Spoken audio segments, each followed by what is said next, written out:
আমরা কিছু ইমাম পেতে চাই, আমরা আমরা নেতা পেতে চাই বাংলাদেশ ইসলামী ছাত্র শিবিরের কাছ থেকে। কেমন নেতা?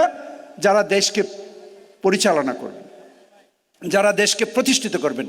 আমরা বাংলাদেশ ইসলামী ছাত্র শিবির থেকে এক শফিক পেতে চাই না, আমরা বাংলাদেশ ইসলামী ছাত্র শিবিরের কাছ থেকে শত শফিকুর রহমান পেতে চাই। ডক্টর মোহাম্মদ ফখরুল ইসলাম স্যারকে, professor of nanomaterials and ceramic engineering, BUET. Professor doctor Mohammad Fakhrul Islam, তার জন্য জোরে একটা করতালি।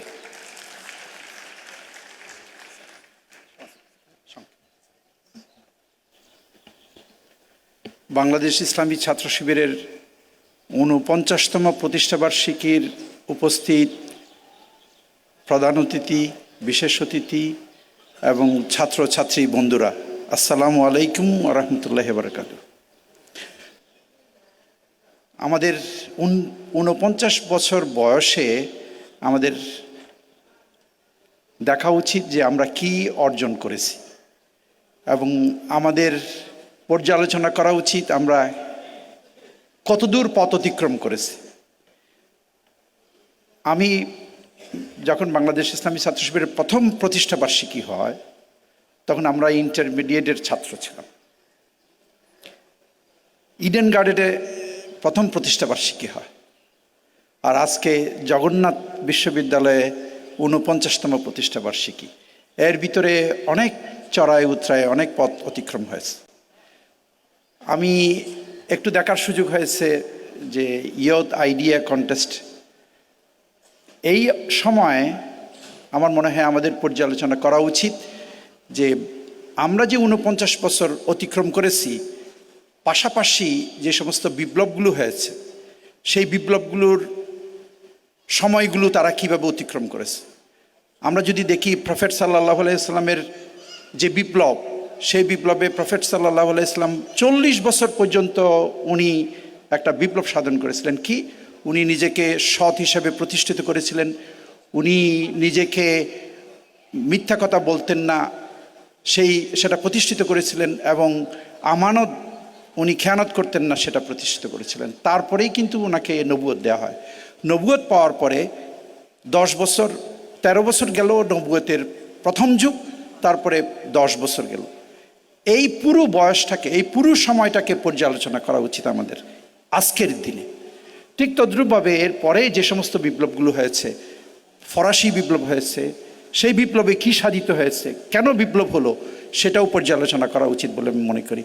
এবং সেই সাথে ইরানি বিপ্লব যেটা হয়েছে সেটাও আমাদের পর্যালোচনায় আসা উচিত।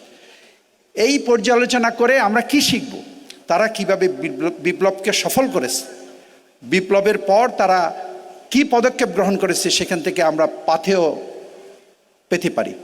আমি শুধু একটা কথা বলতে চাই, সেটা বলে শেষ করব। সেটা হলো, আল্লাহ এই পর্যন্ত যত বিপ্লব মানুষ সাধন করেছে তাদের কাছ থেকে কি আশা করেছিলেন। আমরা যে অবস্থার সম্মুখীন হয়েছি সেই অবস্থায় আল্লাহ কি আমাদের কাছ থেকে প্রত্যাশা করেন। দেখেন, আল্লাহ বলছেন যে অনুরিদু আন্নামুন্না আলাল্লাযীনা ইসতুদঈফু ফিল আরদ ওয়া নাজআলাহুম আইম্মাতাও ওয়া নাজআলাহুমুল ওয়ারিসিন। আল্লাহ নিজে বলছেন যে আমার একটু ইচ্ছা হচ্ছে, বলার ঢং কেমন দেখেন, যে আল্লাহ বলছেন আমার একটু ইচ্ছা হচ্ছে যে আমি করুণা করতে চাই কাদেরকে, জমিনে যাদেরকে দুর্বল করা হয়েছে তাদেরকে করুণা করতে চাই। কি করুণা? ওয়া নাজআলাহুম আইম্মাতাও, আমি তাদের মধ্য থেকে ইমাম বানাতে চাই, তাদেরকে ইমাম বানাতে, তাদেরকে নেতা বানাতে চাই। এরপরে ওয়া নাজআলাহুমুল ওয়ারিসিন, তাদেরকে উত্তরাধিকারী বানাতে চাই। এ কথা বলে আল্লাহ ক্ষান্ত হননি, সে সাথে বলছেন, প্রত্যাশা করছেন আল্লাহ, এবং আল্লাহ প্রতিষ্ঠিত করবেন বলছেন, অনুমাক্কিনা লাহুম ফিল আরদ, আমি তাদেরকে প্রতিষ্ঠিত করতে চাই সেখানে জমিনে, সেই জমিনে। ওয়ানুরিয়া ফিরআউনা ওয়া হামানা ওয়া জুনুদাহুমা মিনহুম, যে ফেরাউন, তখন কিন্তু রাসূল সাল্লাল্লাহু আলাইহি ওয়াসাল্লামের বহু আগে ফেরাউন অতিক্রম হয়ে গেছে, কিন্তু সেই সময়কার যারা ফেরাউন তাদেরকে দেখানোর জন্যে, ফেরাউন, হামান এবং সৈন্যবাহিনীকে দেখানোর জন্যে। আমি মনে করি এত 49 বছর অতিক্রম হওয়ার পরে বাংলাদেশ ইসলামী ছাত্র শিবিরের যে অ্যাচিভমেন্ট, বাংলাদেশকে পরিবর্তন করার যে একটা সুযোগ বাংলাদেশ ইসলামী ছাত্র শিবির তৈরি করেছে, এই অবস্থায় আমাদের প্রত্যাশা হলো, জাতির প্রত্যাশা হলো, আল্লাহ যেটা আশা করেছেন, আমরা কিছু ইমাম পেতে চাই, আমরা নেতা পেতে চাই বাংলাদেশ ইসলামী ছাত্র শিবিরের কাছ থেকে। কেমন নেতা? যারা দেশকে পরিচালনা করবেন, যারা দেশকে প্রতিষ্ঠিত করবেন। আমরা বাংলাদেশ ইসলামী ছাত্র শিবির থেকে এক শফিক পেতে চাই না, আমরা বাংলাদেশ ইসলামী ছাত্র শিবিরের কাছ থেকে শত শফিকুর রহমান পেতে চাই। আমরা বাংলাদেশ ইসলামী ছাত্র শিবিরের কাছ থেকে বহু লোক এমন, যাদের চারপাশে জনগণ বীর জমাবে এবং অনেক মানুষ ছাত্র শিবিরের পতাকা তলে সমবেত হবে, এমন লোক পেতে চাই। আমরা বাংলাদেশ ইসলামী ছাত্র শিবিরের কাছ থেকে পেতে চাই ক্লাসের ফার্স্ট ক্লাস, প্রত্যেকটা ক্লাসের ফার্স্ট, সেকেন্ড, থার্ড বাংলাদেশ ইসলামী ছাত্র শিবির পাবে, এবং বাংলাদেশ ইসলামী ছাত্র শিবির ফার্স্ট, সেকেন্ড, থার্ড যারা, তাদেরকে ছাত্র শিবিরের পতাকা তলে নিয়ে আসবে। আমরা এটা দেখতে চাই, এবং আমরা দেখতে চাই আগামী দিনে বাংলাদেশ ইসলামী ছাত্র শিবিরেই প্রত্যেকটি সেক্টরের নেতৃত্ব দেবে। আজকে আমি দেখলাম যে অনেকগুলো সেক্টরের কথা বলা হয়েছে। এয়ার ফোর্সে যারা কমান্ডিংয়ে আছে, যারা দেশের নিরাপত্তায় আছে, তাদের এখানে যেমন বাংলাদেশ ইসলামী ছাত্র শিবির যে কথাগুলো, যে পেপারগুলো প্রেজেন্ট করেছে, ওই ধরনের ক্ষেত্রেও বাংলাদেশ ইসলামী ছাত্র শিবির অগ্রণী ভূমিকা পালন করবে।